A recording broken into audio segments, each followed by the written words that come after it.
அன்பின் பரலோக பிதாவே, இந்த வேலைக்காய் ஸ்தோத்திரம், இந்த நாளுக்காய் ஸ்தோத்திரம். இந்த வேலையில ஆண்டவரே, நாங்க உங்களுடைய பாதத்துக்கு வந்திருக்கிறோம். எங்களோடு நீங்க பேசுங்க.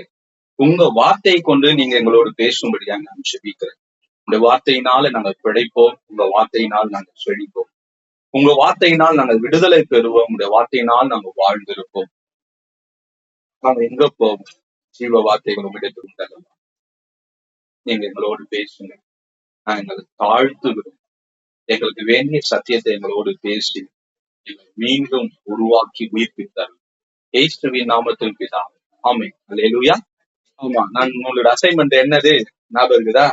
நம்ம வாழ்க்கையை நோக்கம்னா எதை நோக்கி ஓட போறோம்? 2026 தனி நபர் இயேசுவை போல மாறணும்.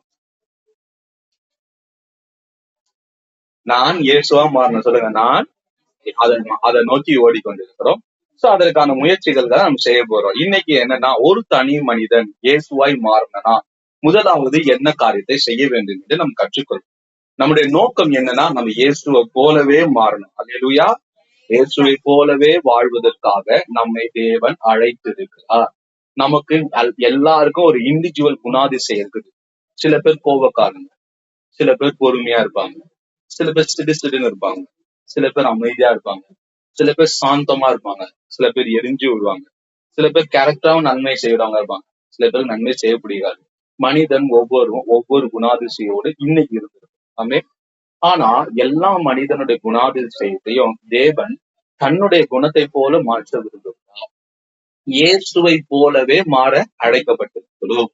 அப்ப நம்ம கோபக்காரா இருக்கலாம், நம்ம அமைதியா இருக்கலாம், நம்ம எரிச்சல் உள்ளவளா இருக்கலாம், நம்ம வெறுப்பு உள்ளவளா இருக்கலாம், நம்ம வீண் வார்த்தைகளை பேசவா இருக்கலாம், நம்ம பேசாம இருக்கலாம், நம்ம சிரிச்சு ரொம்ப களஞ்சியமா இருக்கலாம், சிரிக்காம அப்படியே உம்முன்னு இருக்கலாம். எப்படிப்பட்டவளா இருந்தாலும் பரவாயில்ல, நாங்க அப்படியே இருப்பதற்கு தேவன் நம்மை அழைக்கல. தேவன் நம்ம எப்படி இருப்பட்டவர்களாய் மாற்ற அழைத்திருக்கிறார்னா, அவரை போல மாற அழைத்திருக்கிறார். அப்ப அவரை போல மாற அழைக்கலாம்னா அவர் எப்படிப்பட்டவர் என்பதை நாம் அறிந்து கொள்ள வேண்டும். அப்ப அதை அறிந்து கொண்டாதான் அவரை போல மாற முடியும். அவரை போல மாறுவதற்கு அவர் யார் என்பதை அறிந்து கொள்ள வேண்டும். அவரோடு ரொம்ப மிக ஆழமான ஐக்கியத்தோட இருக்க வேண்டும். அவரோடு மிகுந்த நட்புறவு கொள்ள வேண்டும். இந்த மாதிரி அவருடன் நெருங்கிய தொடர்புகளை நாம் இருக்கும்போதுதான் அவரை போல மாற முடியும். நீங்க ஒரு வசனம் வாசிச்சீங்கன்னா, 1 யோவான் 3ஆம் அதிகாரம் 2வது வசனம் சொல்லுது, ஆகிலும் அவர் வெளிப்படும் போது அவர் இருக்கிற வண்ணமாகவே நாம் அவரை தரிசிப்பதினால் அவருக்கு ஒப்பாய் இருக்கிறோம் என்பதை அறிந்திருக்கிறோம். அப்ப என்னன்னா, ஆண்டவரை போல அவருக்கு ஒப்பாய் இருக்கிறன்னா அவருடைய சர்வ வல்லமைக்கு நம்ம ஈக்குவலா மாற முடியாது. அவருடைய என்ன சொன்னா ஆம்னிபட்டன் சொல்லுவாங்க. எல்லா இடத்திலும் வியாபித்து இருப்பார். கொஞ்சம் கம்மி பண்ண. அவர் எல்லா இடத்திலும் நிறைந்து இருக்கிறார். உங்க வீட்லயும் இருக்கிறாரு, எங்க வீட்லயும் இருக்கிறாரு, உங்களுக்குள்ளயும் இருக்கிறாரு, எனக்குள்ளயும் இருக்கிறாரு. அந்த மாதிரி நம்ம மாறுவோம்னா அப்படி மாற மாட்டோம். சரிங்களா? அவரு போல மகா கனம் பொருந்தியவரா நம்ம மாறுவோம்னா முடியாது.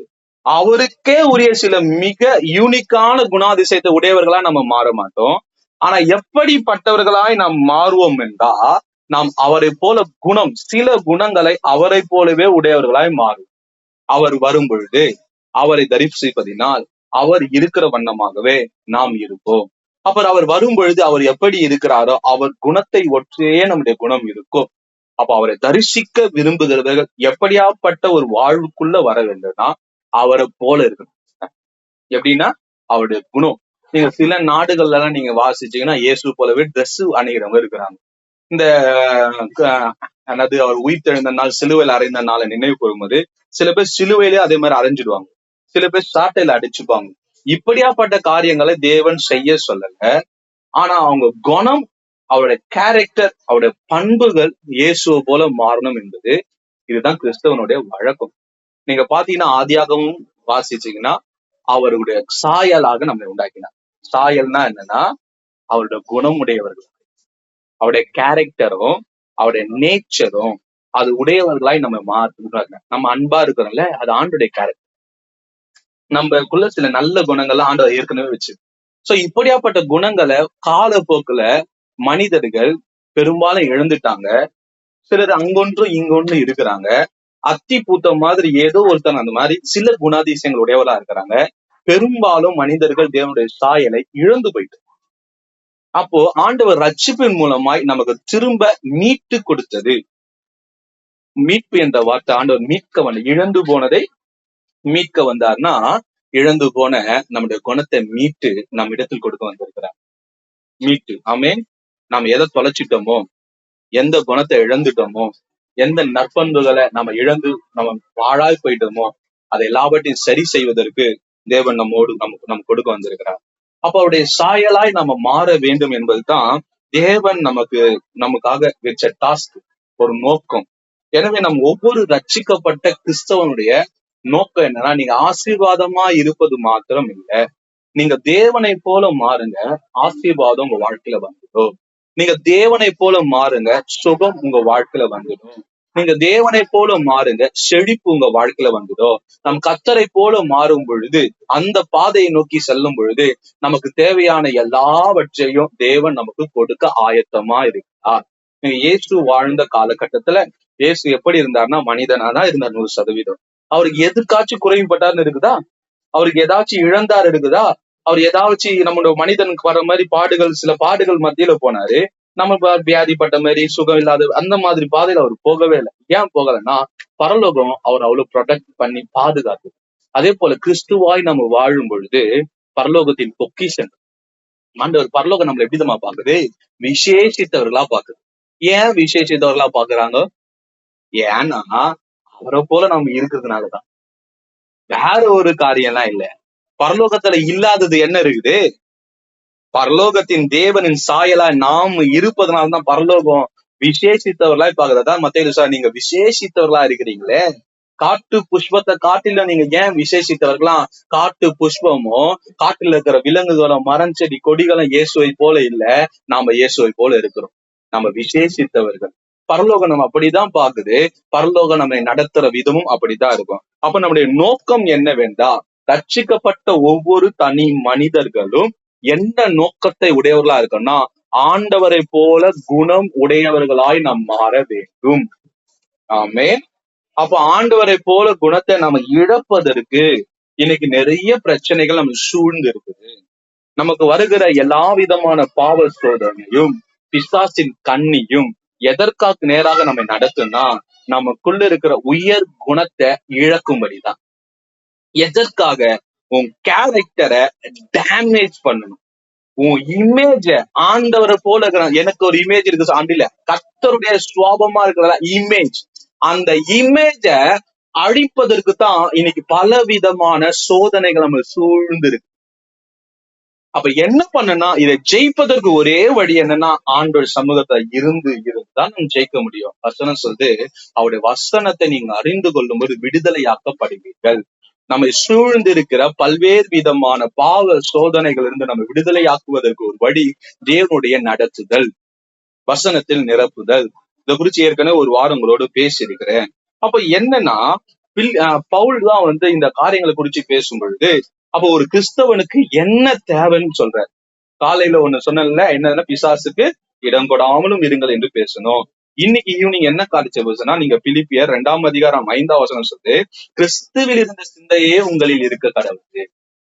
அப்ப என்ன காரியம்னா, ஒரு உபத்திரவத்தின் பாதையில ரொம்ப கடினமான சூழ்நிலையில ஜெயித்து நாம் யார் என்று நிரூபிக்க வேண்டிய ஒரு கட்டாயத்துல இருக்கும் பொழுது, நமக்கு தேவையானது என்னவென்று பவுல் சொல்லுகிறார்னா, கிறிஸ்துவில் இருந்த சிந்தை, மைண்ட் ஆஃப் கிரைஸ்ட். நமக்கு என்ன தேவை? நமக்கு தேவையானது பொண்ணா பொருளா, நமக்கு தேவையானது உலகத்தில் சம்பந்தப்பட்ட எல்லா காரியங்களும் இருந்தாலும், இது எல்லா காட்டிலும் மேலான காரியமாய் நமக்கு தேவையானது என்னவென்றா, கிறிஸ்துவில் இருந்த சிந்தை. கிறிஸ்துவில் இருந்த இயேசுவில் இருந்த சிந்தையே உங்களிலும் இருக்க கடவுது. அப்ப பவுல் நமக்கு சொல்ற காரியம், மிக வெளிப்பாடுகளை பெற்ற மனிதன், இயேசுவை போல பாடுகள்ல கிட்டத்தட்ட இயேசுவை கம்பேர் பண்ணுவது, மனிதனா வாழ்ந்த காலத்துல அதிக பாடுபட்டவர் பவுல். அவர் சொல்றாரு, அவர் நமக்கு கொடுத்த மிகப்பெரிய, அவங்க வாயிலிருந்து வர வார்த்தை எல்லாம் ரொம்ப ஆழமான வார்த்தை. அவர் என்ன சொல்றாருன்னா, கிறிஸ்துவில் இருந்த சிந்தை உங்கள் இருக்க கடவுது. அப்ப கிறிஸ்துவில் இருந்த சிந்தைனா என்ன? நம்ம யோசிக்கிறோம்ல, எத்தனை பேர் இங்க யோசிக்கிறீங்க? கொஞ்சம் லிஃப்ட் பண்ணுங்க. எத்தனை பேர் இங்க யோசிக்கிறீங்க? புரியுதா இல்லையா? யோசிக்கிறீங்க. யாரு யோசிக்கலன்னா அவன் செத்துட்டேன்னு அர்த்தம். புரியுது? கோமால போயிட்டேன்னு அர்த்தம். நம்ம சுயநினைவை இழந்துட்டேன்னு அர்த்தம். இந்த பைத்தியம் கூட கொஞ்சம் அட்வான்ஸா யோசிச்சிடுவாங்க, வேற ஒண்ணும் இல்ல. ட்ரெஸ் போட்டுட்டா யோசிப்பாங்க, போடாமே, வேற ஒண்ணும் இல்ல. யோசனை இல்லாத மனிதன் உயிரோட இருக்கிற காலம் எல்லாம் ஒரு மனிதனுக்குள்ள ஏதோ ஒரு யோசனை போய்கிட்டே இருக்கு. ஆனா நான் ஆண்டவர் பவுல் நம்மளுக்கு சொல்லிக் கொடுக்கிற பாரு என்னன்னா, நீங்க ஏதோ ஒண்ணு யோசிக்கிறதுனால பிரயோஜனம் இல்ல. உங்க யோசனை எப்படியா இருக்குன்னா, ஏசு எப்படி யோசிச்சாரோ அதை போல யோசிங்கன்ற. அப்ப ஏசு எப்படி யோசிச்சார்? நீங்க இயேசுவை போல மாறுவதற்கு முதல் படியே என்னன்னா, இயேசு யோசிச்ச பிரகாரம் நம்ம யோசிக்கணும். யோசிச்ச பிரகாரம் நம்ம யோசிக்கலன்னா நம்ம வாழ்க்கை மாறாது. அததான் ரோமர் 12:2 சொல்லுது. உங்க மனம் புதிதாகிறதுனாலே நீங்க மறுரூபம் ஆக்கப்படுவீர்கள். இத வேறு விதமா சொல்றேன்னா, உங்க மனம் இயேசுவை போல சிந்திக்க ஆரம்பிக்கும் பொழுது நீங்க இயேசுவை போல வாழ ஆரம்பிப்பீர்கள். எத்தனை பேருக்கு புரியுது? விளங்குதா? என் மனம் நான் நானாவே சிந்திச்சேன்னா நான் நானாவே இருப்பேன். நான் உங்களை போல சிந்திச்சேன்னா நான் உங்களை போல மாறிடுவேன். நான் சாத்தானை போல சிந்திச்சேன்னா நான் சாத்தானை போல மாறிடுவேன். நான் பைத்தியம் போல சிந்திச்சேன்னா நான் பைத்தியம் போல மாறிடுவேன். நான் இயேசுவை போல சிந்திக்க ஆரம்பிக்க அடுத்த நொடியிலேயே நான் இயேசுவை போல வாழ ஆரம்பிச்சிருவேன். அப்ப என் மனம் மறுரூபம் ஆகுகிற இந்த முயற்சி எதுலன்னா, இயேசுவை போல சிந்திக்கிறதுல நாம் நம்மை அர்ப்பணிக்க வேண்டும். அல்லேலூயா. நம் குணம் மாற வேண்டும் என்றா நம்ம சிந்தை மாற வேண்டும். நம்ம சிந்தை நீங்க பாத்தீங்கன்னா எதையுமே நாம யோசிக்காம செய்யவும் மாட்டோம். நம்ம வாயில வேணா சும்மா சொல்லினா ஏதோ யோசிக்காம செஞ்சிட்டேன், கோபத்துல பேசிட்டேன், பதட்டத்துல பண்ணிட்டேன், இல்ல எல்லாமே மனசுல பல நாள் யோசிச்சுட்டே இருப்போம். ஒரு நாள் அது செயல்ல வந்துடும். பேசுற வார்த்தையா இருந்தாலே, செய்கிற காரியமா இருந்தாலே நம் யோசனை நம் நடைமுறைக்கு வந்துடும். அப்ப நம்ம எதை யோசிக்கிறோமோ அது நாம மாறிடுவோம். அப்ப இயேசு நமக்கு என்ன சொல்லி கொடுக்கிறாருன்னா, நீங்க யோசிக்கிறது இயேசுவா மாத்து. இது யாருக்கு? எல்லாம் கிறிஸ்தவர்களுக்கும். ஆனா இன்னைக்கு கிறிஸ்தவத்துல என்ன பிரச்சனைனா, அவங்க இயேசுவை போல யோசிக்க மாட்டாங்களே. அது என்னுடைய பிரச்சனை இல்லை. அவங்க அப்படியா இருந்தா எனக்கு என்ன? நான் இயேசுவை போல சிந்திச்சாகும். நான் யார போறீங்களா? நீங்க இயேசுவை போல சிந்திக்கிறீங்களா? எனக்கு பிரச்சனை இல்ல. நான் இயேசுவை போல சிந்திக்கலன்னா எனக்கு பிரச்சனை. அல்லேலூயா. அப்ப என்னுடைய நோக்கம், என்னுடைய வாய்ப்பு, என்னுடைய வாழ்க்கையோட தாற்பயம் என்னன்னா, நான் இயேசுவை போல சிந்திக்கணும். அல்லேலூயா. அப்ப இயேசுவை போல சிந்திக்கிற ஒரு வாழ்க்கைக்கு நாம் நம்மை அர்ப்பணிக்காவிட்டால் நாம் இயேசுவை போல மாற முடியாது. ஒரு வசனம் எடுத்து வாசிப்போம். 1 பேதுரு 4 எடுத்து வாசிப்போம். இப்படி இருக்க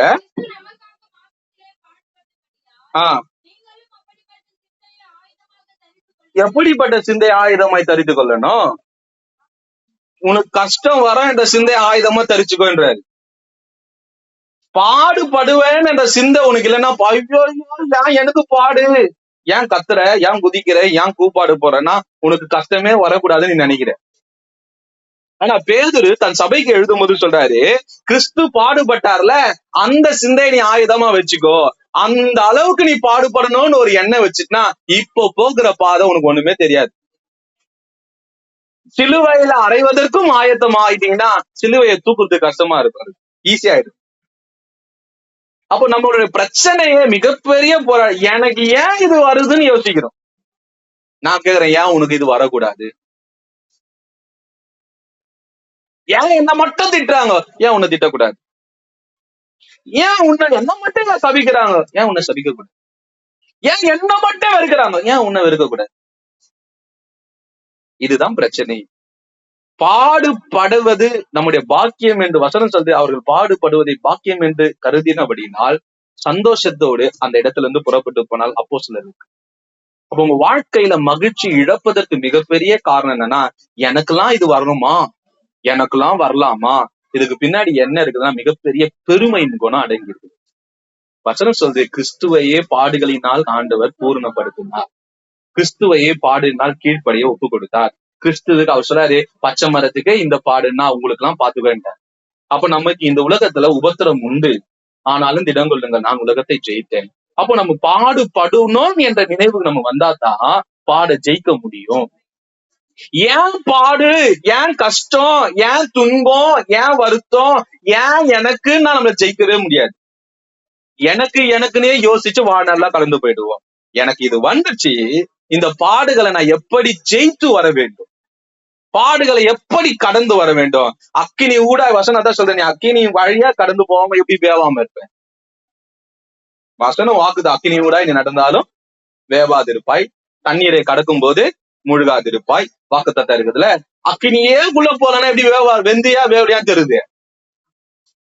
ஆண்டவர் ஒரு வாக்கு பண்ணாருன்னா அதை நடத்துற விதம் அப்படிதான் இருக்கும். அப்போ சிந்தை எப்படி மாறணும்னா, எனக்கு ஏன் பாடு, ஏன் கஷ்டம் என்ற சிந்தனை வரக்கூடாது, இந்த பாதைய நான் எப்படி ஜெயிக்கணும் என்ற சிந்தை. இதுதான் ஆயுதம். அப்ப நம்முடைய ஆயுதம் தப்பா யூஸ் பண்றோம். ஏன் கத்தாவேன்னு கேக்குறதுல, எப்படி கத்தாவே இதை ஜெயிக்கணும்னு கேட்கணும். கேள்வி ஜபத்துல ரொம்ப வித்தியாச முறையில இருக்கணும். ஆண்டவர் சொன்னா ஏன் கத்தாவேன்னு என்னைக்காச்சும் ஆண்டவர் கேட்டாரா ஜபத்துல?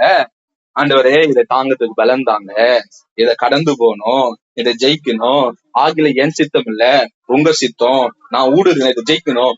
ஆண்டவர் இந்த பாதையில ஏதோ கற்றுக் கொடுக்க விரும்புகிறேன், ஏதோ ஒன்றை நம் குணத்தை மாற்ற விரும்புகிறார், ஏதோ ஒரு விதத்துல நம்மளை சீர்படுத்த விரும்புகிறார். இது ரொம்ப நாளா நிக்கவே நிக்காது. நான் சொல்றேன், நல்லா புரிஞ்சுக்கங்க. பாடுபடணும், இது எனக்கு அனுமதிச்சுக்கிறார் கர்த்தர். நீ என்னைக்கினா ஆண்டவரே இதுல என்னன்னு எனக்கு கற்றுக் கொடுங்கன்னு ஜெபம் பண்ணுங்களேன். அந்த குணத்தை கற்றுக்கொண்ட அடுத்த நொடி அந்த பாடு நம்ம வாழ்க்கையில இல்லாம போயிடும். அடிக்கடி அதுதான் சொல்லுவேன், விளங்குறதுக்காக சொல்றேன், புரிஞ்சுக்கோங்க. ஏன்னா ஏன் பாடுகள்லாம் இல்ல, சில இந்த விளக்கெல்லாம் அடிக்கடி சொன்னதே சொல்றேன்னா நீங்க புரியுதுக்காக சொல்றேன். மாமியாரோட வாழ்ந்து கஷ்டமா இருந்துட்டு அம்மா வீட்டுக்கு போயிட்டா அம்மா மாமியாரமா இருக்கும். மாமியார் பிரச்சனை இல்லை, நம்ம தான் உருவாகணும். எந்த மனிதனை வச்சும் கத்த நம்ம உருவாக்குவேன். அல்லேலூயா. அப்ப என்ன பண்ண, கஷ்டமே வரக்கூடாதுன்னா கத்தர்கிட்ட தான் போகணும். அங்கதான் பாடுகள் இல்லாத காரியம். அப்ப நம்முடைய வாழ்க்கையில மிகப்பெரிய 2வது வசனம் 1 பேதுரு 2ஆம் அதிகாரம் 21ஆம் வசனம் வாசிங்க. 1 பேதுரு 2ஆம் அதிகாரம் 21ஆவது வசனம். இதற்காக நீ அழைக்கப்பட்டும் இருக்கிறீர்கள், ஏனெனில் கிறிஸ்துவும் உங்களுக்காக பாடுபட்டு.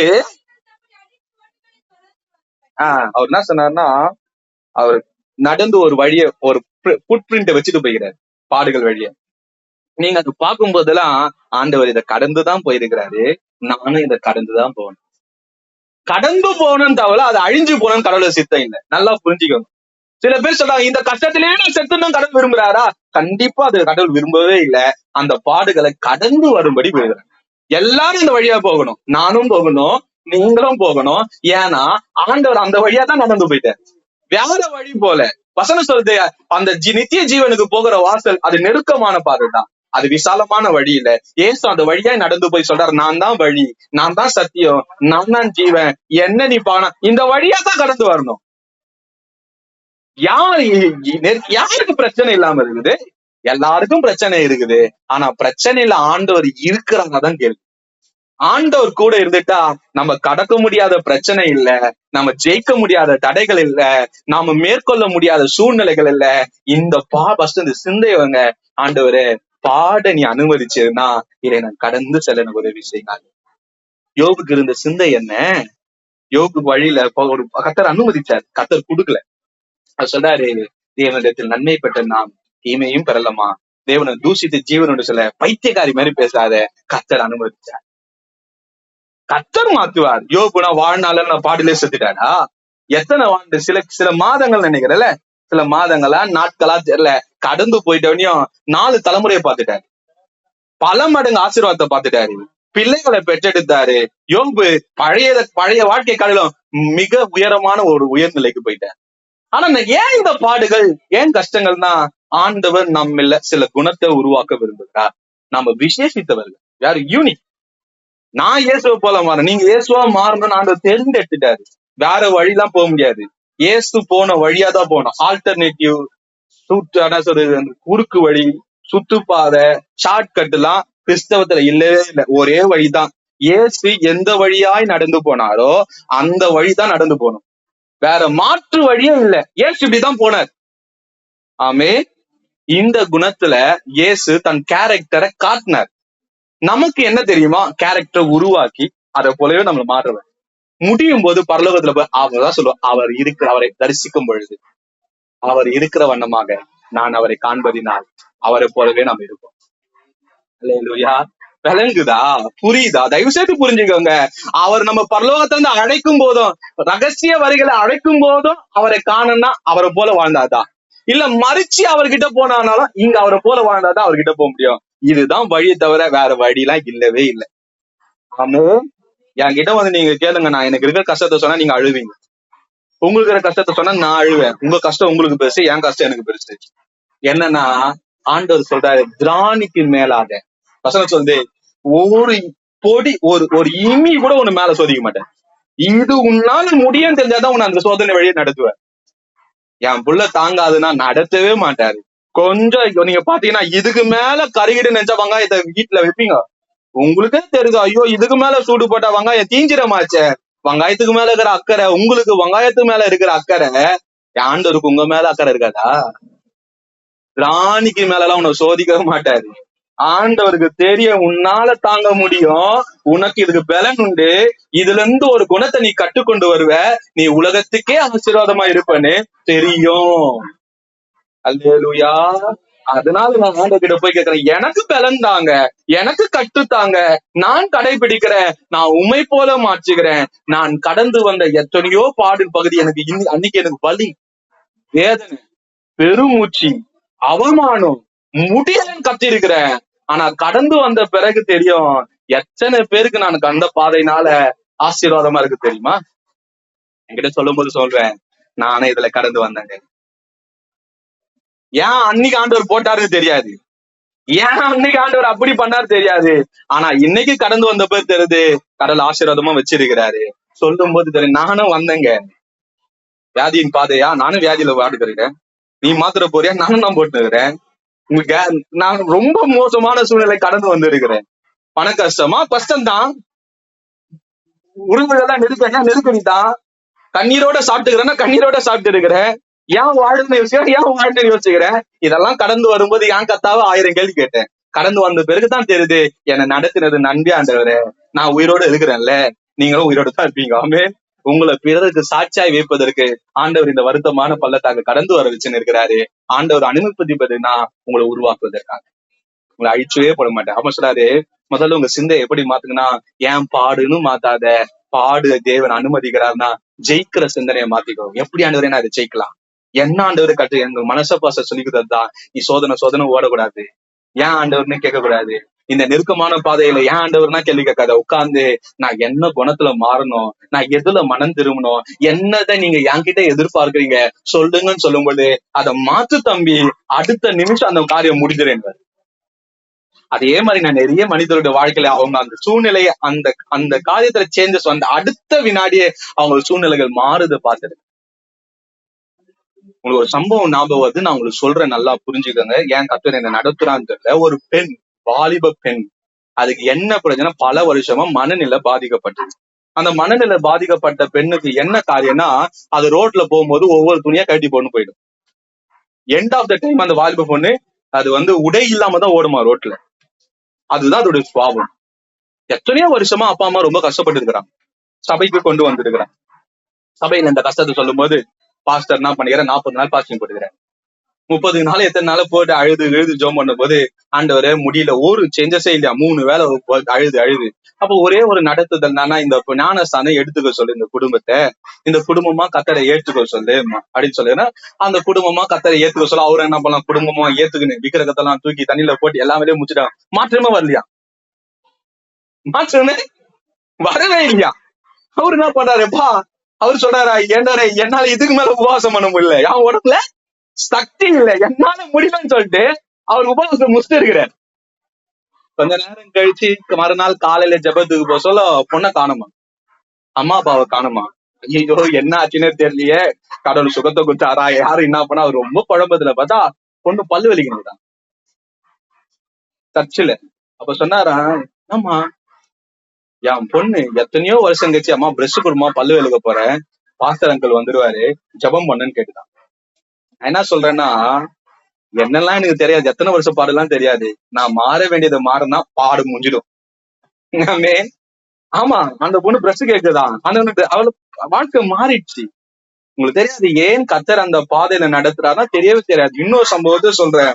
ஒரு கல்யாணம் என்ன பண்ணா, நிச்சயிக்கப்பட்டு திருமணம் ஆகுறதுனால நின்னுச்சான். பெரிய குடும்பம் என்னாச்சு, அவமானம் தாங்க முடியல. பாஸ்டர் கிட்ட கேக்குறாராம், நான் பாஸ்டர் நிர்மலி கல்யாணம் போயிச்சார். பாஸ்டர் சொன்னாரா, எல்லாம் நல்லதுக்கு தான். யோ, என் பொண்ணுக்கு கல்யாணம் நின்னுச்சு, எல்லாமே நடந்து கல்யாணம் தாலி ஏற நேரத்துல கல்யாணம் நின்னுச்சு, நல்லதுக்குன்னு சொல்றியே.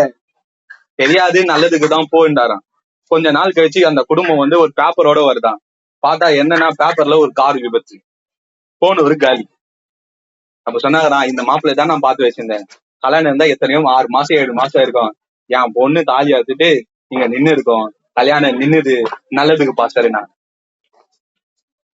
இன்னைக்கு நீ போற கஷ்டம் ஏன் தெரியாது, என் கடவுளுக்கு தான் தெரியும் ஏன்னு. ஆனா முடிவு அது ஆசீர்வாதமா இருக்கும், முடிவு அது மகிழ்ச்சியா இருக்கும், முடிவு கர்த்தரோட சாட்சியா வைப்பார். அப்ப நம்முடைய மனதுல என்னன்னா, சிந்தையை முதலாவது மாற்றிக்கொள்ளுங்க. கிறிஸ்துவில் இந்த சிந்தை நம்மில் இருக்க கடவுது. என் கத்தாவே என் கத்தாவே என் கத்தாவே கேட்கறதுனால ஒரு பிரயோஜனமே இல்லை. ஆண்டவர் சொல்றாரு, நீங்க ஆண்டோட சிந்தையை கொண்டவர்களாய் மாற வேண்டும். நீங்க வாசிச்சுன்னா 1 கொரிந்தியர் 2 அதிகாரம் 16 வசனம் சொல்லுது, எங்களுக்கோ கிறிஸ்துவின் சிந்தை உண்டாயிருக்கிறது. அப்ப நமக்கு என்ன சிந்தை உண்டாக வேண்டும் என்று பவுல் விரும்புகிறார் கொரிந்தியர்ல, உங்களுக்கு கிறிஸ்துவின் சிந்தை உண்டாயிருக்கணும். கொரிந்தியர் மாதிரி ஒரு மோசமான சபை, ஒரு மக்களை பார்க்க முடியாது. நீங்க போய் வரலாற்று பின்னணி மோசமான ஆட்கள். அந்த மக்கள் ஜெயிச்சதுக்கு காரணம் என்ன தெரியுமா? பவுல் சொல்றாரு, எங்களுக்கு கிறிஸ்துவின் சிந்தை உண்டாயிருக்கும். இப்ப உங்க வாழ்க்கையில உங்களுக்கு தேவையான காரியம் என்னன்னா, கிறிஸ்துவின் சிந்தை. சொல்லுங்க, கிறிஸ்துவின் சிந்தை. கிறிஸ்துவின் சிந்தை உங்களில் இருக்க கடவுது. அப்ப நம்முடைய சிந்தை நல்லா இன்னைக்கு தெரிஞ்சுக்கிற பாடம் என்னன்னா, ஆண்டவரை போல நம்மை மாறுவதற்கு முதல் படி என்னவென்றா, கிறிஸ்துவின் சிந்தை உடையவர்களாய் நாம் மாற வேண்டும். சொல்லுங்க, என்ன வேணும் நம்மளுக்கு? கிறிஸ்துவின் சிந்தை. கிறிஸ்துவின் சிந்தை என்பது என்னன்னா, ஆண்டவர் எப்படி சிந்தித்தாரோ அப்படி நாம் சிந்திக்கிறவர்களாய் மாற வேண்டும். சொல்லுங்க, என்ன சொல்லு எப்படி சொன்னா, ஆண்டவர் எப்படி சிந்தித்தாரோ அப்படி நாம் சிந்திக்கிறவர்களாய் மாற வேண்டும். உதாரணத்துக்கு சொல்றேன், திடீர்னு நான் இருக்கிறேன், காரிய முகத்துல துப்பிடாங்கன்னு சொல்லுங்களேன், சாப்பாடு சாப்பிட்டு துப்பிடான்னு வச்சுங்களேன், அப்ப அந்த இடத்துல இயேசு எப்படி சிந்தித்து இருப்பார்? 2 விதமா நான் சிந்திக்கலாம். ஒண்ணு, நானா சிந்திக்கலாம், இல்ல உங்களுடைய சிந்தை என்னுடைய சிந்தையா மகலாம். சின்ன புள்ள மொழிச்சு 3 அளவு உள்ள உங்க மேலேயே துப்பிச்சு போனா ஒண்ணு இல்லாமா, எனக்கு நான் உன் கோபத்துல நான் நீ நடத்து பண்ணலாம், நான் திட்டலாம். ஆனா ஏசு அங்க எப்படி இருந்திருப்பேன்? ஒச்சி மாத்திரம் இல்ல, அதை புடிச்சு கத்தி புடிச்சுன்னு இருப்பாரு. என் மேல தானே நல்லா துப்பு, என் புள்ள தானே நீ, நான் உன்னை ஒண்ணுன்னு நினைச்சுக்கல போ. இதுதான் கிறிஸ்துவின் சிந்தை. அப்ப அந்த இடத்துல ஒரு நெருக்கத்தின் பாதையில, ஒரு அவமானத்தின் பாதையில, ஒரு நிந்தையின் பாதையில, ஒரு பாதைகளின் பாதையில, ஒரு வியாதியின் பாதையில, ஒரு மிகவும் நெருக்கடியான பாதையில ஆண்டவர் எப்படி சிந்திப்பாரோ அப்படி நாம் சிந்திக்கிறவளாய் மாற வேண்டும். அப்ப நம்ம வாழ்க்கையில ஜெயத்துக்கு முதல் படி என்னன்னா, ஆண்டவர் எப்படி யோசிச்சாரோ அப்படிதான் யோசிக்க வேண்டும். எல்லா சூழ்நிலையிலும் நீங்க எக்ஸாம் எழுதுனுங்கிற 35 மார்க் எடுத்தா பாஸ், 30 மார்க் தான் அவனுக்கு தெரியும், 5 மார்க் கேள்வி, பிட்டு பேப்பர் கீழே நடக்குது, என்ன பண்ணுவேன்? எடுத்து எழுதுற. ஏசப்பா எழுத மாட்டாரு, உண்மைக்கு சொல்றேன், எழுதவே மாட்டாரு. ஆண்டவர் என்ன பாப்பாரு. அங்க நானும் செயல்படுறேன்னா, நான் இயேசுவா செயல்படாதான் முக்கியம். இயேசுவா நீ செயல்பட்டீங்கன்னா நீ வீட்டுல எல்லாத்தையும் பச்சு முடிச்சுட்டு வந்துரு. நீயா செயல்படுறதுனாலதான் நம்ம வீட்டுக்காக அலையும். நம்ம உண்மையை சொல்ற, புரிஞ்சுக்கோங்க. இயேசு அப்படித்தான் இருந்தார். அப்ப நம்ம ஒவ்வொரு சூழ்நிலையிலும், ஒவ்வொரு வேலையிலையும் நான் இயேசுவை போலே சிந்திக்கணும். நான் உடுத்தும் போது இயேசுவை போல சிந்திக்கணும், நான் பேசும்போது இயேசுவை சிந்திக்கணும், நான் நடக்கும் போது இயேசுவேன், என் உறவுகளை பேணி காப்பது நான் இயேசுவை போல இருக்கணும். இயேசுவை போல உறவை அரவணைச்சு போன ஆள் யாருமே இல்லை. நம்ம எல்லாம் நினைச்சிட, ஸ்திரியே எனக்கு என்ன உனக்கு என்ன, அதைத்தான் நினைச்சிடறோம். அப்படிலாம் இல்லவே இல்லை. அந்த விஷயத்துல தலையை போட்டு தேவ சித்தத்துக்கு புறமா பேசும்போது ஆண்டவர் சொல்றாரு, உனக்கு என்ன, என் வேலை பாத்துக்கிறேன். ஆனா சிலுவைக்கு போகும்போது சொல்றாரு, அம்மா விட்டு போய் யோவான் அம்மாவை பாத்துக்கோ. பொறுப்பை உணர்ந்து செயல்படுறாரு. உணர்வுகளை கட்டி எழுப்புவதில் இயேசுவை போல ஆள் இல்லவே இல்லை. அல்லேலூயா, ஆமென். நம்ம என்ன சொல்லலாம், ஆண்டவரை போல வாழ்ந்தா, ஆண்டனா ஒண்டியா ஓடியா வாழ்ந்தா அப்படியே போயிட்டாருன்னு நினைக்காதீங்க. ஆண்டவர் எல்லாரையும் சேர்த்து புடிச்சு வாழ்ந்தார். இயேசுவை போல நீங்க கற்றுக்கொள்ளுங்க. இதெல்லாம் அதுலதான் இருக்குது. ஆமென். இயேசு தான் சாப்பிடாவிட்டாலும் தன் சகோதரருக்கு சாப்பாடு குத்து அழுது பார்த்தார். 5 அப்போ 2 மீன். எத்தனை பேர் கொடுத்தாரு? அவங்க எத்தனை நாள் சாப்பிடாம இருந்தாங்க? உட்காந்து கேட்டவங்களுக்கு பசி இருக்குமா? 3 நாளா நான் ஸ்டாப்பா பேசினவருக்கு பசி இருந்திருக்குமா? நானா தான் என்ன பண்ணுவேன், முதல்ல ஃபர்ஸ்ட் ஒரு டீ எனக்கு கொடு, நான் தான் பேசி தொண்டெல்லாம் வத்தி போயிடுச்சுன்னு. ஆனா ஏசு வந்து என்ன பண்ணாரு, என் பிள்ளைங்க கேட்டு கேட்டு டயர்ட் ஆயிடுச்சு, ஃபர்ஸ்ட் அவங்களுக்கு எல்லாம் டீயை கொடுங்க, குச்சிட்டு மீதி இருந்தா எனக்கு கொடுங்க. அதான் ஏசு. ஏசு அப்படிதான் வாழ்ந்தார். ஏசு சிந்த அதுதான், ஏசோட விருப்பம் அதுதான். நம்ம ஏசுவா சிந்திக்க ஆரம்பிச்சுட்டா நம்ம வாழ்க்கையில பிரச்சனை ஈஸியா ஜெயிச்சுடுவோம். ஆமே. நம்ம இழப்புகளுக்கு காரணம் என்னன்னு தெரியுமா? நம்ம இயேசுவா சிந்திக்காததுதான். நம்ம வாழ்க்கையில வருத்தத்துக்கு காரணம் என்னன்னா நம்ம இயேசுவா சிந்திக்காததுதான். நம்ம இயேசுவா சிந்திக்காதனால மிகப்பெரிய காரியம் நடக்கும். ஆமே. டைம் இருக்குது. இயேசுவை போல சிந்திக்கிறதுக்கு 10 பாயிண்ட் வச்சுக்கிறேன். ஆமே. நீ இயேசுவா இருந்தேன்னா என்ன பண்ணுவ? கேப்பதானே, பொறுமையா கேப்ப. 10 நானே 20 பாயிண்ட் விட சொல்லுங்க. பிதா பேசுது ஏசு அப்படிதானே கேட்டாரு நைட் எல்லாம். அப்ப நீ இயேசுவா தானே, நீ கார்த்திகாவா சிந்திக்க, இயேசுவா சிந்தி. அல்லேலூயா. நைட் எல்லாம் பகலெல்லாம் நடந்து ஊழியம் சேர்த்து நைட்டு போய் உட்காந்து நைட் எல்லாம் பிதா பேசினே கிடையாது. விட்டா கால் வலிக்குது, காது வலிக்குது, எல்லாம் வலிக்குது, உச்சந்தலை உள்ளங்கால் வரை பொழுந்து எடுக்குது, உடைய கடவுளை தூங்குறேன்னு ஏசா அப்படியா இருந்தாரு. பேசுங்க பிதாவை கேட்கிறேன், நீங்க சொல்லுறதுதான் நம்ம சொல்லணும். அப்ப கிறிஸ்துவை போல நம்ம சிந்திக்க ஆரம்பிக்கும் பொழுதுதான் நம்ம ஜெயிக்க ஆரம்பிக்கும். முதலாவது கிறிஸ்துவுக்கு என்ன சிந்தை இருந்ததுன்னா, தாம் யார் என்பது அவர் உறுதியா இருக்கு. நான் யாருன்னு அவருக்கு தெரியும். அவர் யாருன்னு உறுதியா இருக்கும். நீங்க யாரு உங்களுக்கு தெரியுமா? நம்ம கேரக்டர், நம்ம தேவன் எதற்காக? நாம ஆண்டோட பிள்ளைகள். நாம யாரு? நம்ம பரிசுத்தவான்கள். நாம் யாரு? நாம் நீதிமான்கள். நாம் யாரு? கர்த்தருடைய அதிகாரத்தை உடையவர்கள். நாம் யார்? கர்த்தருடைய வேலைக்காரர்கள். நாம் கர்த்தருக்காக வந்திருக்கிறோம். இயேசு யார் என்பதை அவர் சொல்றாரு, ஐ அம் தி பிரெட் என்றாரு. நான் தான் ஜீவ அப்பன்றாரு. நான் தான் வழின்னு சொல்றாரு. நான் தான் ஜீவ தண்ணீர் சொல்றாரு. நான் தான் அவர் தான் நானு. தன்னை குறித்து அவ்வளவு தீர்க்கமா இயேசு அறிந்திருந்தார். நம்மை குறிச்சு நாம அறியாதான் பிரச்சனை. நம்ம யாரு தெரியுமா? நல்லா புரிஞ்சுக்க. ஒண்ணு, நாம நம்மள ரொம்ப மிஞ்சி நினைப்போம், இல்லைன்னா ரொம்ப கீழே நினைப்போம். ஒண்ணு சுப்பீரியாரிட்டி காம்ப்ளெக்ஸ், உயர் மனப்பான்மை, இல்லைன்னா தாழ்வு மனப்பான்மை. 2 மனப்பான்மை வேலைக்கு ஆகாது. தாழ்மை வேற, தாழ்வு மனப்பான்மை வேற. விளங்குதா? ஏசு நான் யாரு, அவர் யார் என்பது அவருக்கு அக்யூரேட்டா தெரியும். நீங்க யாரு? நீங்க யார்? உங்க ரோல் என்ன? உங்களை ஏன் ஆண்டவர் இப்படி வச்சிருக்கிறாரு? ஏன் ஆண்டவர் உங்களை இங்க நாட்டி இருக்கிறார்? ஏன் உங்களை கொண்டு இருக்கிறார்? ஏன் இந்த காலகட்டத்துல ஏன் கேளுங்க.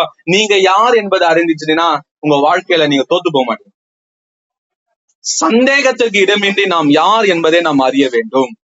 அல்லேலூயா. நான் ஆண்டவர் புள்ளதானா? கடவுள் எனக்கு நேசிக்கிறார் தானா? கடவுள் என்னை ரட்சித்து இருக்கிறாரா? கடவுளுக்கு கண்ணு இருக்குதா? இதெல்லாம் இல்லவே இல்லை.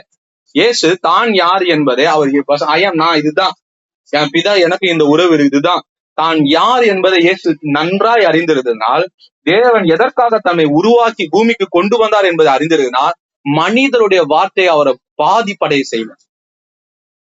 அவர் சொல்றாங்க, இவங்க இயேசுக்கு பைபிள் பிரகாரம் 5 தம்பிங்க இருக்கிறான், சகோதரிகளுக்கு தான் சொல்றாங்க. இயேசு நானே ஜீவாப்பம் இருக்கும், நானே ஜீவாப்பம், நான் தான் பிதாவுக்கு ஒப்பா இருக்கிறேன், நான் தான் இப்படி சொல்லும் போது சகோதரனா சொல்லியிருப்பாங்க, எங்க அண்ணன் அவன் பைத்தியக்காரன் சுத்தின்னு இருக்கிறான், ஏமாத்தின்னு இருக்கிறான், இது மாதிரி பண்ணின்னு இருக்கிறான், எங்க அண்ணன் தான் அவன், அப்படித்தானே சொல்லுவாங்க. எங்க கூட ஒன்னா விளையாடினவன் திடீர்னு தான் இது மாதிரி ஆயிட்டான். அவங்க போய் என்ன சொல்லியிருப்பாங்க, உனக்கு ஏன் இந்த வேலை, இந்த ஜனங்களுக்கு என்ன பண்ணாலும் காரி துப்பிடும். ஒரு தம்பியா இருந்தா என்ன பண்ணுவாங்க, ஒரு தங்கச்சியா இருந்தா ரொம்ப ரொம்ப க்ளோஸா இருந்தா என்ன பண்ணுவாங்க, இந்த ஜனங்க மோசமானது நல்லது சாப்பிட்டுட்டு உன் மேலேயே தூக்கி போடும், வானா நான் அதைத்தான் சொன்னேன், வாங்க நம்ம போயிடலாம், நம்ம வேலையை பார்த்துன்னு போயிடலாம், ஏன்னா நீ இது மாதிரி பண்ற. அண்ணன் தங்கச்சி சொல்லியிருப்பாங்களா? தம்பியில சொல்லியிருப்பாங்களா? சொல்லிருக்க மாட்டாங்களா?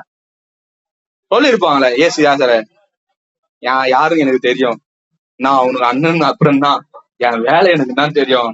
அதனால எந்த ஒரு மனிதனுடைய வீணான வார்த்தைகளை இயேசுடைய வாழ்க்கையில அவரை மாத்தவே முடியாது.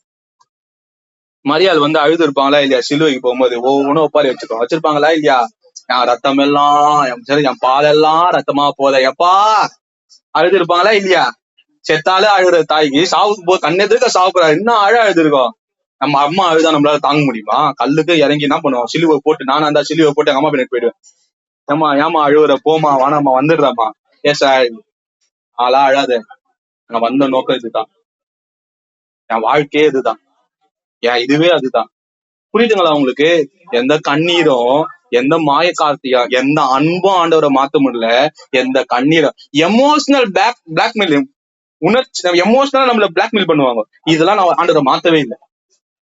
நல்லா புரிஞ்சுக்கோங்க, எமோஷனலா பிளாக்மெயில் பண்ணுவாங்க. நம்மளுடைய தரத்தை தாழ்த்தும்படி, நம்மளுடைய தரத்தை இழக்கும்படி பல கண்ணீர்கள் வரும், ஆசை வார்த்தைகள் வரும், எல்லாமே வரும். ஏசு யார் என்பது அறிஞ்சதுனால ஒண்ணுமே இயேசுவை பாதிப்படைய செய்யல. நான் பரிசுத்தவான் தான், என் வாழ்க்கையில பாவத்துக்கு இடையில என்கிட்ட வரவே வராது. உனக்கு எனக்கு பிசாசா இல்ல, உனக்கு எனக்கு நான் சம்பந்தம் பிசாசை பார்த்தா கேக்குறேன். பிசாசா நம்முடைய வாழ்க்கையில சிலது வரும். என் வாழ்க்கையில உனக்கு எந்த சம்மந்தம் இல்லை. என் பரிசுத்தத்தை கெடுக்க, என் காலிங்க கெடுக்க, தேவன் என்னை அழைத்த அழைப்பை கெடுக்க. நீ எவ்வளவு ஆசைவார்த்தை பேசினாலும் நான் காது கொடுத்து கேட்க மாட்டேன். நீ எவ்வளவு அழுது புலம்புனாலும் கேட்க மாட்டேன். நீ ஓன்னு ஒப்பாரி வச்சாலும் கேட்க மாட்டேன். நீ என்ன 1000 வார்த்தைகள் சொன்னாலும் கேட்க மாட்டேன். முடிஞ்சிச்சு. என் வாழ்க்கை வேற, என்னை அழைத்த அழைப்பு வேற. தயவு செய்து இதுல ரொம்ப தெளிவா இருக்கணும். இயேசுவை போல நம்ம மாற வேண்டிய முதல் நோக்கம், நான் யார்? புரியுதா? எத்தனை பேர் புரியுது, விளங்குதா? நீங்க யார் என்பதுல தீர்க்கமா இருங்க. நீங்க யார்? இயேசுவோட பிள்ளை. நீங்க யார்? நீதிமான். நீங்கள் யார்? பரிசுத்தவான். நீங்க யார்? சபையின் அங்கம். நீங்க யார்? கிறிஸ்துவின் சரீரத்துல ஒரு பகுதி. நீங்க யார்? அவருடைய மனவாட்டி. நீங்க யார்? அவருக்கு உரியவர்கள். நீங்க இந்த குணத்துல இருங்க. வாங்க சொல்ல, நீ எங்க அம்மா இல்லையா? ஏய் தாத்தானே, நான் முதல்ல ஏசப்பாக்கு மனவாட்டி, அதுக்கப்புறம் தான் உனக்கு அம்மா. வெளியே போ. சொல்லுவாங்க, ஐயோ உனக்கு இறக்கமே இல்லையா? என்னை ஆண்டவருக்கு நான் அன்பு கூறுவேன். இந்த போலியான இறக்கத்துக்கு நான் வரமாட்டேன். இந்த போலியான காரியத்தை நான் ஒப்பு கொடுக்க மாட்டேன். என்னுடைய ஐடென்டிட்டிய நல்லா புரிஞ்சுக்கோ. என்னுடைய ஐடென்டிட்டியா தமிழ் என்ன சொல்லுது? அடையாளத்தை, என்னுடைய அடையாளத்தை கெடுக்கும்படி நீ அழுதாலும் சரி, கத்துனாலும் சரி, என்னத்தான் கூப்பாடு போட்டாலும் சரி, நான் மாறவே மாட்டேன். ஏசு என்னைக்காச்சும் மாறினாரா? ஏசு த்ரிட்டன் பண்ணாங்க, பயங்கரம் பாடுபடுத்தினாங்க, பயமுறுத்த வந்தாங்க, அரசாங்க அதிகாரிகள் வந்தாங்க, அம்மா அழுவது, கூட பொண்ணு அழுவ, சூழ்நிலைகள்லாம் நெருக்கடி குத்து அவர் எப்படியாச்சும் தான் வழிக்கு கொண்டு வரணும் பார்த்தாரு. ஆண்டவர் கடைசியில சீசர்கள் முதற்கொண்டு 120 பேரா அவர் வழிக்கு கொண்டு வந்தாரே தவிர யாருடைய வழிக்கு அவர் இறங்கி போவே இல்லை. அப்போஸ்தலர்கள் சொன்னாங்க, ஏன்னா நான் பவுல் பேதுரு சொல்றாரு, நீ போகிற இடத்துல நானும் வருவேன், நீ செத்தா நானும் சாவேன். சாவும் போது போயிட்டாரு, மாறிட்டாரு. கடைசியில பெந்தகோஸ்த நாளுக்கு அப்புறம் 120 பேரை அவர் மாத்தினாரு. ஒரு காலத்துல பாடுகள் படக்கூடாதுன்னு சொல்லி எந்த பேதுரு இயேசு எதிர்த்தாரோ அதே பேதுரு வாயை தந்து சொன்னாரு, பாடுகள் படுவது பாக்கியம், அது ஆனந்த பாக்கியம். இயேசுவை போல, இயேசு சிலுவையில என்ன தலைகீழாடி ஐடென்டிட்டி அவங்க யாருன்னு புரிஞ்சாங்க. இயேசு தன்னுடைய குணத்தை, தன்னுடைய தரத்தை, தன்னுடைய அடையாளத்தை ஒருபோதும் மாத்தவில்லை. அந்த அடையாளத்தின் மூலமா அனைவரை அடையாளப்பட்டிட்ட. நீ பேசுறோ, நீ இப்படிதாண்டா இருப்ப, நீ இந்த சீமோனுன்னா நானல் ரொம்ப விலகி போயிடுவேன், பேதுருன்னா கல்லு. ஆண்ட சொல்ல, நீ எப்படி இருக்கிற உன் ஐடென்டிட்டே, நீ இப்ப இருக்கிற மாதிரி நானல் இல்ல, நீ பாரு உறுதியானவன். ஆண்டவர் அவனை அப்படிதான் மாத்திட்ட. இன்னைக்கு நம்ம உறுதியற்றவர்களா இருக்கலாம். தயவு செய்து நீங்க புரிஞ்சுக்கோங்க, நாம உறுதியானவர்கள். அடையாளம் வேற. தேவன் நம்ம அழைத்த அழைப்போம், கிருபை வரமோ மாறாது. நான் யாரு, நீங்க யாரு தெரியுதா? யாராவது வந்து அழுது கூழ்பாடு போட்டு புலம்பி என்ன பண்ணாலும், நான் சொல்றேன், எமோஷனல் பிளாக்மெயில் பண்ணாலும் சேர்த்து கூட போ, சாவு போ, நான் ஆண்டவருக்கு வரவே மாட்டேன். ஆமே, ஏன் ஆண்டவருக்காக நான் இப்படிதான் வாழ்வேன், ஏன் தேவனுக்காக நான் இந்த ஒரு வாழ்க்கை முறையதான் இருப்பேன். என் அடையாளத்தை ஒருபோதும் ஒருவருக்காக விட்டு கொடுக்க மாட்டேன்.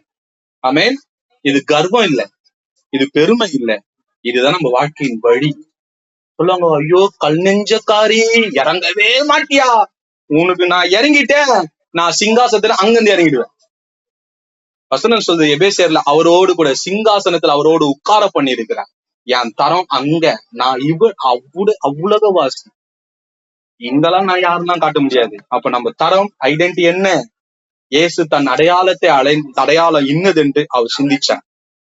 அப்ப முதல் குணம் நம்மளுக்கு என்ன தெரியுமா? உன் அடையாளம் என்ன? நீ ஏமாத்துறவன் இல்லை, நீ ஏமாறுறவனும் இல்லை. நீ கர்த்தருடைய பிள்ளை. நான் சொல்றேன், நீங்க உரிமைய விட்டு கொடுத்தாதான் மத்தவங்களை மதிக்க முடியும். சில காரியங்கள்லாம் இப்ப நிறைய காரியங்கள் ஆண்டு என்னோட பேசின காரியங்கள் டைம் இல்ல சொல்ல முடியாது. சில காரியங்களை சொல்றேன், தயவு செய்து இந்த காரியத்தை ஐடென்டிட்டியை சொல்ல. நீ ஐயோ நீ யாரு, உன்னை பத்தி எனக்கு தெரியாதா கேட்பாங்களே. நீ சொன்னா என்னை பத்தி எனக்கே இவ்வளவு நாள் தெரியாம இருந்தது, சர்ச்சில தான் சொல்லி கொடுத்தாங்க, இன்னைக்குதான் நான் யாருன்னு, நான் இன்னைல இருந்து மாற்றேன். சொல்லுங்க, நீ யாருன்னு எனக்கு தெரியுமா? நான் யாருன்னு உனக்கு என்ன தெரியும்? நீ சொல்ற நான் இல்ல, இந்த பைபிள் சொல்ற நான் தான் நான். பைபிள்ல போய் நான் யாரு என்று கண்டுபிடி. பைபிள் உங்களை என்ன சொல்லுதுன்னு கண்டுபிடிங்க. அப்ப என்னன்னா, இதுதான் இதுதான் நம்மளுடைய சூழ்நிலை. ஆமென். எத்தனை பேர் புரிஞ்சுது? அடுத்தது என்னன்னா, நம்ம யாருன்னு நம்ம தெரிஞ்சுச்சுட்டா நம்ம வாழ்க்கையில என்ன, போலியான வாழ்க்கையில இருந்து நம்ம வெளியே வந்துடும். போலியா வாழ மாட்டோம், உண்மையா வாழும். நம்ம யாருன்னு தெரியலன்னா நம்மள உலகம் நம்மள நம்ப வச்சிடும். சில பேர் சொல்லுவாங்க, உண்மையாவே நம்ம கோவக்காரா இருக்க மாட்டோம். நல்லா புரிஞ்சுக்கோங்க. அவனா கோவக்காரி, அவனா கோவக்காரி, ஐயோ கொடும்பாவி சொல்லி சொல்லி சொல்லி என்ன ஆக்கிடுவாங்களா, நம்மள அதே கொண்டு போய் நிறுத்திடுவாங்க. சொல்லுவாங்க, நான் அவ்வளவு கோவமா பட மாட்டேனே. என் ஐடென்டிட்டி எனக்கு தெரியாததுனால உலகம் என்ன அது மாதிரி மாத்திச்சு. ஐயோ அந்த பொண்ணு வாய தந்தா மூடாதுப்பா, நம்ம அது மாதிரி இருக்க மாட்டோம். சொல்லி சொல்லி சொல்லி சொல்லி மாத்தி விட்டுருவாங்க. சொல்லி சொல்லி சொல்லி சொல்லி மாத்திடுவாங்க. அவங்க கிட்ட சொன்ன, நீ நான் கோபக்காரனா இல்ல, கர்த்தர் என்ன சாந்தமா மாத்திட்டு நான் மாறிட்டேன், என் குணம் இதுதான்.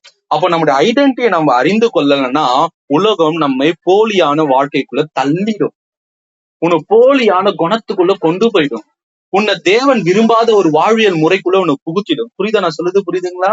அடுத்தது நீங்க உங்க ஐடென்டிட்டி என்ன என்று தெரியலன்னா நீங்க டிப்ரெஷன்ல போயிடுவீங்க. உண்மையாலே அவங்க சொல்ற மாதிரிதான் நானா இருக்கணும், ஆண்டவரே என்னையே எனக்கு பிடிக்கலையா ஆண்டவரே. உனக்கு பிடிக்குதோ பிடிக்கலையோ, நான் சொல்ற ரகசியத்தை புரிஞ்சுக்கோங்க, உங்களை ஆண்டவர் ரொம்ப பிடிக்குது.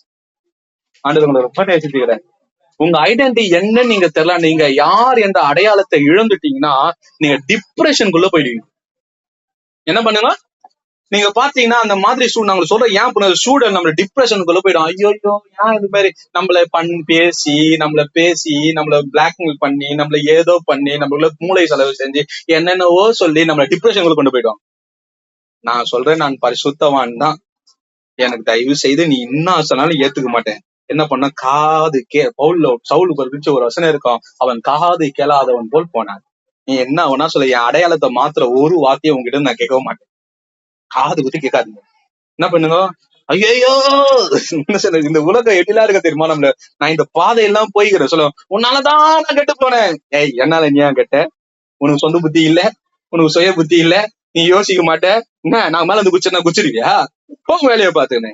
நம்மள எமோஷனலா சில விதங்கள்ல நம்மள போஸ்ட் பண்ணும். ஏசுக்கு இதெல்லாம் நடந்தது. என்ன கேட்டாங்க ஏசு கிட்ட, உன்னாலதான் எல்லாத்தையும் விட்டுட்டு வந்தேன், எனக்கு என்ன தருவீங்க? புரியுதுங்களா? இயேசுவால விட்டுட்டு வந்தாங்க. அவன் நோக்கம் என்ன என்பது அவனை சொன்னாரு. நீ மீன்கார இல்ல, நீ ஆத்துமாவை ஆதாயம் செய்கிறவன்டா, நீ மீனவனா வாழ்க்கைய உங்க போயிட்டு வலை போட்டுகிற, இது தேவன் உனக்கு வச்ச நோக்கம் இல்லைன்னு சொல்லிட்டு அவன் உண்மைத்தன்மையை தேவன் சொன்னார் அவனுக்கு. இவரு எல்லாம் விட்டுட்டு என்ன சொல்ல, உனக்காக எல்லாவற்றையும் விட்டுட்டு வந்தாங்க. அவருக்காக விட்டுட்டு வந்தாங்க. அவனை உண்மை குணத்துக்கு அவனை கொண்டு வந்து நிறுத்தினார் ஆண்டவர். ஆண்டவர் நன்மை செஞ்சாரு. இவர் சொல்றாரு, எல்லாத்தையும் விட்டுட்டேனே. இன்னைக்கு ஆண்டவர் என்னை கொண்டு வந்து நிறுத்தின இடம், ஆண்டவர் என்ன காண நான் தாயின் கருவுல உண்டாட்டுக்கு முன்னாடி என்னுடைய பிளான். இப்ப நான் வேலையை விட்டுட்டு வந்துக்கிறேன்னு வச்சுக்கலேன், நான் சொல்லக்கூடாது எல்லாத்தையும் விட்டு ஆண்டவருக்கு வந்தேன், இதுக்காக தான் என்ன உருவாக்குனாரு, இந்த வாழ்க்கைக்கு தான் உருவாக்குனாரு, இந்த திட்டத்துல நான் வருவதற்காக. அதெல்லாம் நான் இழந்தா தான் வர முடியும். விளங்குதா? எத்தனை பேருக்கு புரியுது? அப்ப என்னன்னா, இந்த கதையெல்லாம் ஆண்டவர்கிட்ட பேசக்கூடாது. உமக்காக இதை செஞ்சேன், உமக்காக அதை செஞ்சேன், உமக்காக இதை விட்டேன், உமக்காக இதை, இந்த பொடலாங்கா கதையெல்லாம் கர்த்தர்கிட்ட பேசவே கூடாது. நான் இந்த ஸ்தானத்துல நிற்பதுதான் தேவ சித்தம். என்னை கரம் பிடிச்சு அதுக்காக கொண்டு வந்த, அதுக்காக சில இழப்புகளை நான் சந்தித்தே ஆகணும். சில காரியங்களை நான் இழந்தே ஆகணும். இழங்காம அந்த காரியங்களை நான் படகை விட்டாதான், நான் அந்த வலையை விட்டாதான், என் அப்பா அம்மா விட்டுட்டு வந்தாதான் நான் இயேசுக்கு சீஷனா ஆக முடியும். வசனம் சொல்லுது, என் தனக்கு சீஷனா இருக்கிறவன் தன்னைத்தான் வெறுத்தே தன் சிலுவை எடுத்துக்கொண்டே என்னை பின்பற்ற கடவன். இப்ப இந்த 3 காரியத்தை செய்யாம சீஷனா ஆக முடியாது. சீஷனா ஆயிட்ட பிறகு விட்டுட்டேனே என்ன விட்ட, இதை விட்டாதான் அந்த இந்த படியை கடந்தாதான் அங்க வர முடியும். இங்கெல்லாம் ஒப்பாரி வைக்கிற இடம்லாம் இல்ல. ஆண்டவருக்காக ஒப்பாரி வைக்கிற வேலையை நிறுத்திடணும் இனியோட. என் அடையாளம் என்னவென்றா, என்னை முன்குறித்த தேவன் என்னை எதற்காக படைத்தாரோ அந்த காரியத்தை நான் அறிந்து கொண்டு அதற்காக செயல்படும் பொழுதுதான் என் அடையாளமே. நீங்களா ஃபர்ஸ்ட் மாறுங்க. என்ன பண்ணுங்க, நீங்க ஃபர்ஸ்ட் உங்க யாருன்னு புரிஞ்சுக்கொள்ளுங்க. யாருன்னா இது அதுன்னு சொன்னா நம்பாதீங்க. காண்டர்கிட்ட போய் கேளுங்க. எங்க போய் கேட்கணும்? யார் உங்க அடையாளத்தை சொல்லணும்? உங்க அக்காவா, உங்க அம்மாவா, உங்க பாஸ்டரா, யார் உங்க தீர்க்கதரிசியா? உன் அடையாளத்தை யார் சொல்லணும்? உன் ஆண்டவர் சொல்லணும். யாரு சொன்னாரு? சீமோன் கிட்ட நீ கேபான்னு யாரு சொன்னாரு? சவுல் கிட்ட போய் பவுல் யார் பேர் மாத்தி வச்சா? யார் அவனை போய் சந்திச்சா? அவர் தானே சொன்னாரு நீ எவ்வளவு பாடுகள் பட வேண்டும் எனக்கு தெரியும். யார் பவுலுக்கு போய் அவனுடைய திட்டங்கள் எல்லாம் வகுத்து சொன்னா? அடையாளத்தை யார் சொன்னா? தேவன். நீ போய் கதவு சாத்து, ஆண்டகிட்ட சொல்லு. அக்கா சொல்லுதான் நம்பாத, ஆயா சொல்லுதான் நம்பாத, அண்ணன் சொல்லுதான் நம்பாத, உன் தலைமையில வச்சு சொல்ற தீர்க்கதரிசனம் நம்பாத. அதை உறுதிப்பட்டுக்கோனா நம்பிக்கோ. நீ ஆண்டவர்கிட்ட போய் சொல்லு, யாரு நீ? ஆண்டவர்கிட்ட கேளு, ஆண்டவர் யாருன்னு சொல்ல, அதான் நீ. ஆமே. கிதியோனை பார்த்து என்ன சொன்னாரு? பராக்கிரமசாலியே.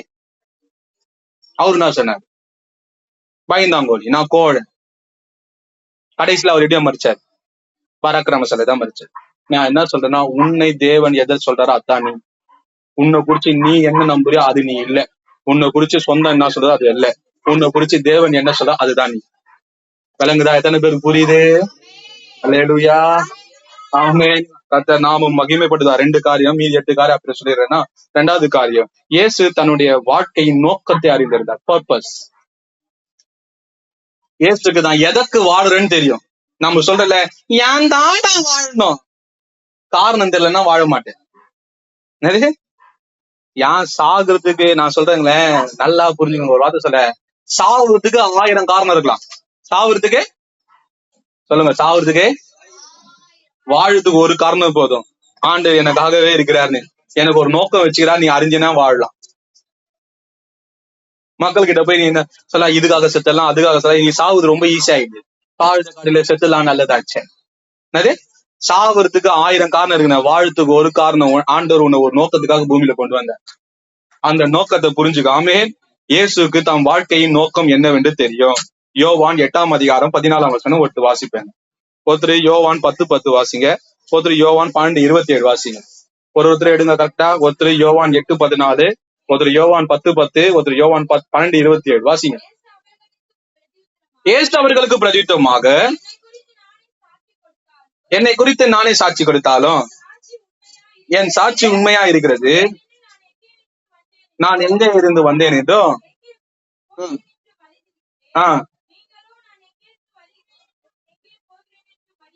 சொல்லுங்க. என்னை பத்தி எல்லாம் நீ சொல்லாத. நான் என்ன செய்யணும்னு ஆண்டவர் சொல்லிக்கிறேன். சொன்னாரா சொல்லியா? சொல்லனா போய் கேளுங்க. என்கிட்ட போய் யாருன்னா இதை செய்யணும் என்னால ஒத்துக்க முடியாது. என்னன்னா நான் என்ன செய்யணும்னு ஆண்டவர் சொல்லிட்டேன். விளங்குதா? இதுதான் என் வாழ்க்கை. ஆமென். அடுத்தது யோவான் 10:10 சொல்லுது, திருட வேலைன்னா அது திருடுறது, கொல்லுறது, அழிக்கிறது. நானும் என் வாழ்க்கை ஜீவன் கொடுத்தோ ஜீவனை பரிபூர்ணமாக வந்துக்கிறேன். நான் எதுக்காக வந்து தெரியும்? சத்துவாசிங்க 12:27. இப்பொழுது ஆத்துமா கலங்குகிறது, நான் என்ன சொல்லுவேன்? பிதாவே இந்த வேலையில இருந்து என்னை ரட்சியும் என்று சொல்வேனோ ஆகிலும் இந்த உலகத்துல நான் இத வாழ்த்துக்கு தான் வந்துக்கிறேன்.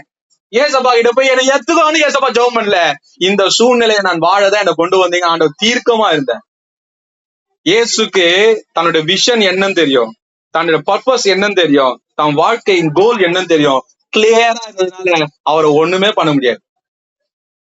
விளங்குதா? இயேசு மிகவும் தீர்க்கமாய் தன்னுடைய வாழ்வின் நோக்கத்தை அறிந்திருந்தார். அப்ப ஆண்டவருக்கு சிந்தனை என்ன இருந்தது? யாரா வந்து சொன்னாங்க, ஏசப்பா நீ சிலுவையில போக கூடாது, சாத்தானே அப்பாலே போ, ஏன்னா நான் சிலுவை போவதுக்காக தான் நான் அழைக்கப்பட்டேன். நீ ஜீவனை கொடுக்க கூடாது, பிசாசை நீ தூரம் போ, நான் ஜீவனை கொடுக்க தான் வந்தேன். ஏசப்பா எல்லாத்தையும் விட்டுட்டு வா, நம்ம வெளியே போயிடலாம், ஒரு ராஜ்யத்தை நான் இந்த பூமியில இருக்கிற ராஜ்யத்தை வடிவமைக்க வரல, பரலோக ராஜ்யத்தை பூமியில கொண்டு வர வந்தேன். இயேசு எவ்வளவு தெளிவா இருந்தாருப்பா. ஏன் நம்ம வாழ்க்கையில குழப்பம்? ஏன் ஏதோ மனுஷன் பேசுற ஒரு வார்த்தை நம்மள போய் தாறுமாறாக்கிட்டு? ஏன் மனுஷன் பேசுற வார்த்தை நம்மள போய் முடக்கி வச்சுது? ஏன் நம்மள போய் சின்ன பின்னமாய் சீரழிஞ்சு உட்காந்து மூளையில முடங்கி வைக்கிற நேரத்துல உட்காந்து இருக்கிறோம் தெரியுமா? ஏன்னா நம்மளுடைய நோக்கம் என்ன நம்மளுக்கு தெரியல. நம்ம நோக்கம் என்னன்னு விளங்குச்சா? உங்களுக்கு புரியுதா? எத்தனை பேருக்கு விளங்குது? உங்க நோக்கம் என்னன்னு தெரியல, மூலையில உட்காந்துருவீங்க. உங்க நோக்கம் என்னன்னு சொல்லலாம் கண்ணீர் ஆயிடுவீங்க. உங்க நோக்கம் என்னன்னு சொல்லலாம் கவலையின் மத்தியில போயிடுங்க. உங்க நோக்கத்தை ஆண்டவர் இருக்கிற ஏன் என்ன கொண்டு வந்தி, அந்த நோக்கத்தை செஞ்சா வாழ்ற வாழ்க்கை ரொம்ப சூப்பரா இருக்கும். அல்லேலூயா. எத்தனை பேர் நான் சொல்லுது புரியுது? ஆமென். அப்ப கிறிஸ்துவின் சிந்தை 2 காரியங்கள் உங்களோட பேசியிருக்கிறேன். முதலாவது, ஆண்டவர் தன்னை ஐடென்டி என்னவென்பதை அறிந்திருந்தார். 2வது, ஆண்டவர் தன்னுடைய நோக்கம் என்னது அறிந்தார். பாடுபட என்பது நம்ம நினைவுல வச்சுக்கோங்க. ஆண்டவரே ஏன் தான் என்ன இந்த மக்கள் டார்ச்சர் பண்றாங்கன்னு நினைக்காதீங்க. இயேசு சொன்னார், என்னையே இவ்வளவு டார்ச்சர் பண்ணாங்க, உன்னையும் பண்ணுவாங்க.